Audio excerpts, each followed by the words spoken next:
We're going to take a quick walk through Psalm 10, practicing our 3C method of analysis. So we're going to look at the context, meaning the psalm as a whole, then the content, strophe by strophe, and then a little bit of the Christian perspective on the psalm. The first thing we notice about it is that it doesn't have a psalm title. It only has the editor's title. Most common explanation for this is that it is linked to Psalm 9, and so the heading of Psalm 9 also applies to Psalm 10, which would tell us that it's a psalm of David. As we consider the context, in other words, the big picture of the psalm as a whole, the first thing we note is that it's an individual lament. Why, O Lord, do you stand far away? Why do you hide yourself in times of trouble? You don't need to look too much further than the opening verse to know that it's an individual lament. The second thing that we note about it is something of its setting. What is the implied setting of the psalm? Well, the psalm paints a portrait of the powerful oppressing the vulnerable. It's particularly the powerful wicked who are oppressing the vulnerable, righteous, or poor, or afflicted, and particularly the psalmist's cry is, why, O Lord, when this is happening all around us, do you stand far away and do nothing? So that's our thematic introduction. Why do you hide yourself in times of trouble? If we were to read through the psalm, you're going to find this idea that the wicked hotly pursue the poor. There's your clue as to the implied context. And if we scroll down to verse 10 and 11, the helpless are crushed. They sink down, they fall by his might. He says in his heart, God has forgotten, he has hidden his face and will never see. So the psalm is this cry, this prayer of a godly, vulnerable person who feels like he has been forgotten by God as he's been handed over to be afflicted and oppressed by the wicked. Many commentators speculate that this is a national prayer. So the vulnerable godly is the nation of Israel being oppressed by more powerful nations, Gentile nations around it. I don't see a lot of evidence for that. There's one passing allusion that seems to fit that. I think the psalm is just as applicable to an individual, and I'm not sure that it was written specifically with a national frame in mind. So what is the theme of the psalm? Well, you often find the topic or the subject in the opening line, as we do here. Why, O Lord, do you stand far away? Why do you hide yourself in times of trouble? So this is a prayer for God to intervene and deliver and protect the godly who are being afflicted by the ungodly. And it's particularly a prayer for God no longer to stand aloof, but to arise and intervene. In terms of the structure of the psalm, it's quite a straightforward one. If you think of the main categories of a lament, most of them are here. So verse 1 is our invocation. It's this cry, why, O Lord? This cry for God to hear. And then verses 2 to 11 is the petition itself. So our invocation, why is God absent? Then the complaint, the wicked oppress the righteous. So in arrogance, the wicked hotly pursue the poor. Let them be caught in the schemes they have devised. For the wicked boasts of the desires of his soul. The greedy one gains curses. In the pride of his face, the wicked does not seek him. All his thoughts are, there is no God. And so it'll go on to portray the power and prosperity of the wicked and how others are being afflicted. So the complaint is that the wicked are oppressing and afflicting the righteous. That goes all the way to the end of verse 11.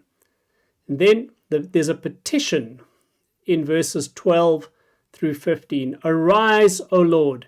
O God, lift up your hand. Forget not the afflicted. All the way to verse 15. Break the arm of the wicked and deliver and the evildoer. Call his wickedness to account till you find none. So if we recap, the invocation, why is God absent? Then the complaint or the lament itself, the wicked are oppressing the righteous. And then the cry, may God arise. We've got three elements here. May God arise. May God remember, forget not. And then lastly, the majority of it is may God reward. May he reward the righteous and the wicked for their respective contributions. So that's the structure. We've got these four parts. I left off the last one. Humble apologies. The last strophe is then the expression of confidence in the Lord. The Lord is king forever and ever. The nations perish from his land. O Lord, you hear the desire of the afflicted. You will strengthen their heart. You will incline your ear. You see the tone changes here. Not any longer, why does God stand aloof, but rather this confidence. God is king forever. He will punish the nations. He will hear the afflicted. He will strengthen the heart. He will incline his ear. He will do justice to the fatherless and the oppressed. And so it ends with this tone of confident expectation. If we turn to the content of the psalm, we can't go through it line by line. It's a little bit too long, but we're going to find all the normal ingredients, rich poetry, parallelism, etc. This middle block is the main complaint, and it portrays the wicked as arrogant, powerful, godless, fearless, multiple references to their pride and arrogance, who say there is no God. And then they appear to be prosperous at all times. It seems like they carry out their evil schemes with impunity, and God isn't doing anything. When we come to the prayer for intervention, arise, O Lord. This is a common prayer in the Psalms. Arise, O Lord. O God, lift up your hand, forget not the afflicted. So may God rise, may God remember his people. I love that language in the Bible. The Lord remembered Noah. When God remembers somebody, it's more than just thinking about them. Oh, I've got a son called Noah.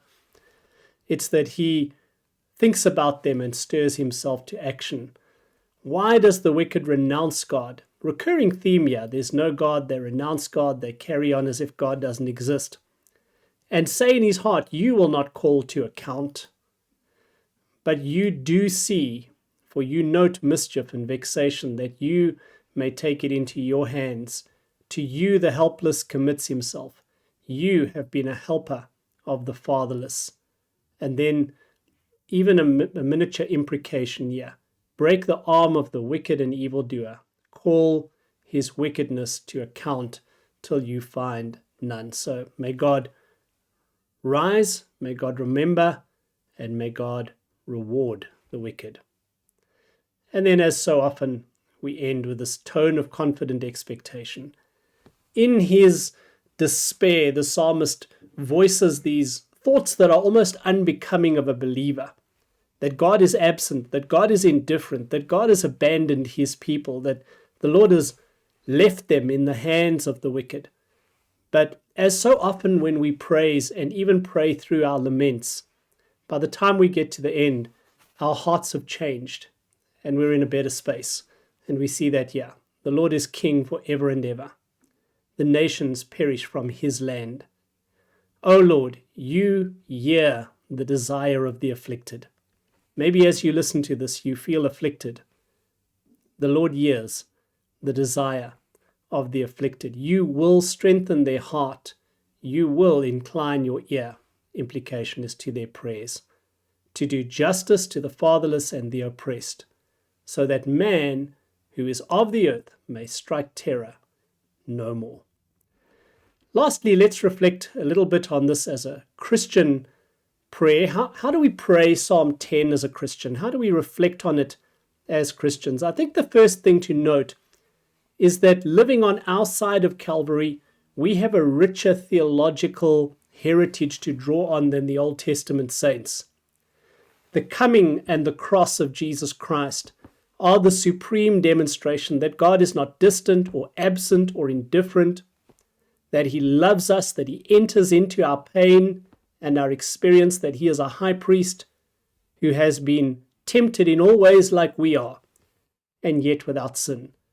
So we pray because we're on the other side of Calvary with a much richer heritage. Jesus' life reminds us that adversity is as much part of the godly life as is prosperity. In terms of how we might apply this, well, the Psalms are prayer that you can pray when you are feeling forsaken, when you're feeling like God is distant and absent. He's not, but we often feel like he is. We can also pray it when we feel like evil and the wicked are running amok.